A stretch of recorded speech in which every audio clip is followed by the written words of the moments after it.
Welcome back for another video of Service Reset My Car. Today I'm going to show you how you can get rid of the service indicator of a Volvo C70 2008 model.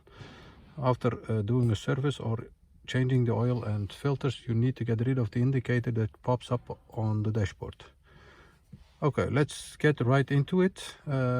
First step is have the ignition is off. First step is ignition to the first position.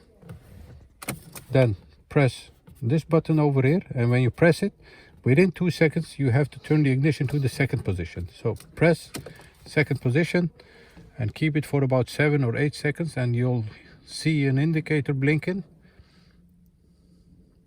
like this. And when you see that, let go, and after letting the button go, you'll hear a beep, and when you hear that beep, the service has been reset. So once again, ignition off, ignition first position, press ignition second position, press and hold for about 7 seconds,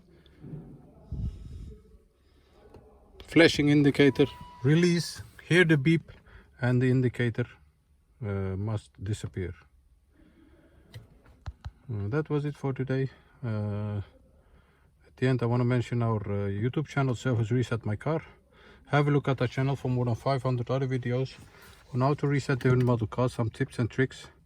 Use the comment area if you have any questions, and I'll get back to you as soon as possible. Thank you. See you. Bye bye.